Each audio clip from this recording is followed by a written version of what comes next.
Nicole Jackson, and today we are going to talk about drone technology and its impact on society. Unmanned aerial vehicles, better known as drones, are one of technological marvels of our age. The global economic potential of these machines is astounding. A recent study estimated the worldwide market for drones to be at 89 billion in 2013. Today we will talk about the technology behind drones, how they are used in military and society. We will also touch base on some privacy and security issues as well during the speech. Now let's talk about the technology behind the drones. Drone technology is simply amazing. They are made of lightweight composite materials to reduce weight and increase maneuverability. This allows these machines to fly at extremely high altitudes. Fenton Corrigan states in his article that the nose of the unmanned aerial vehicle is where all the sensors and navigational systems are present. The rest of the body is complete innovation since there is no loss for space to accommodate humans and also lightweight. The engineering materials used to build the drones are highly complex composites which can absorb vibration and reduce noise. These small but powerful machines have so much technology packed in them, such as on-screen real-time flight parameters, so you can keep track of your current flight and see what your drone sees on your mobile device.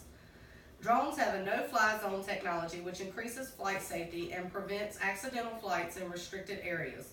They come equipped with an internal flight compass and a fail-safe function, which means the UAV and remote control system knows its exact flight location. The fail-safe flight function allows you to set a home point, so if the signal is lost between the drone and the remote, the drone can find its way home. With all this, other features include a high-performance camera, thermal sensors, and LED flight indicators. All in all, the simplest description of a drone is a flying computer with a camera attached, especially since they have firmware which can be updated to fix bugs and add new features. Drones are basically flying computers with a lot of options that can be updated. Now that we have an idea of the type of technology available for drones, let's take a look at how they can be used in military use. Let's first touch base on military use. According to the BBC article, drones are used in situations where manned flight is considered too risky or difficult. They provide troops with a 24-hour eye in the sky 7 days a week. Each aircraft can stay in the air for up to 17 hours at a time, loitering over an area and sending back real-time imagery of activity on the ground.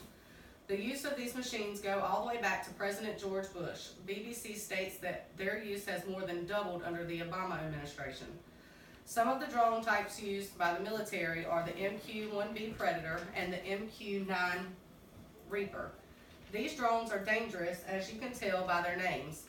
They can carry color, black and white TV cameras, image intensifiers, radar, infrared imaging, and for low light conditions, and lasers for targeting. They can also be armed with laser-guided missiles. BBC states that each of these multi-million dollar Predator or Reaper system compromises 4 aircraft, a ground control station, and a satellite link. These drones may be unmanned, but they are not unpiloted. Trained crew at the base steer the craft, analyze the images which the cameras send back, and they act on what they see. Some key uses for these military drones, according to BBC News article, are for intelligence, surveillance, checking for roadside bombs or devices on landing areas, listening to mobile conversations, helping understand daily routine of the locals to see what is normal behaviors, close air support, and following or attacking insurgents. These high-powered military drones can be very dangerous for our enemies. Let's take a look at some of the everyday uses in society. Drones in society can be very useful, especially when looking for people, whether it be hard to reach areas that people can't normally go, or large areas that would just simply take too long to cover by foot. One example I have is a story by Danielle Murillo with Tech Insider. A software engineer, Garrett Brow, decided to become a drone volunteer for the Joshua Fire Department in Texas. When this area was heavily flooded, Brow used his DJI's Inspire 1 drone to spot a truck that had washed off the road during a flood. It had taken search and rescue had spent over an hour looking for this truck that the drone spotted in 45 seconds. Brow said this enabled them to send a rescue boat to save the people. Another example with this same story, Bry was able to save a couple using his drone to deliver a safety line to the mobile home, the other end of which attached to the fire truck. Once the line stabilized the mobile home, a rescue worker was able to slide down from a National Guard Black Hawk helicopter and assist the Castells. With heroic actions like this, it really promotes drone use, which also lessens the risk of anyone getting hurt during operations like this. They also have organizations such as Swarm that connects volunteers such as Bry with search and rescue groups that want to use drones to locate missing people. With this exciting technology, rescue operations can be carried out a lot more efficiently with less impact on anyone else getting hurt in the process. Lastly, let's talk about some of the privacy issues and security issues associated with drone use. As Matt Pernick points out in his article, drone use is a heated debate.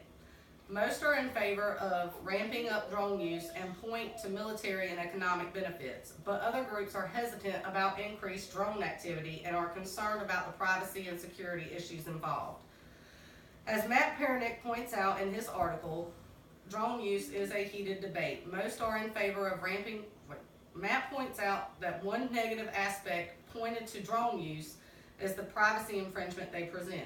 Attaching the camera to an aerial vehicle and flying it around can cause quite a scandal if people are unknowingly caught on tape minding their own business on their own properties. We already have laws waiting to be approved in such states as California. If it is passed, it would cause a trespassing violation for flying a drone less than 350 feet above private property without consent. Safety is also an issue with these drones. According to Matt Pernick's article, North Dakota has recently become the first state to legalize weaponized drones for police use, which means that police officers can use the drones with non-lethal weapons such as tasers, tear gas, rubber bullets, etc. Even a local sheriff says that police use the drones. They need the drones for surveillance in order to obtain a warrant, which this also calls into question individuals' rights to privacy.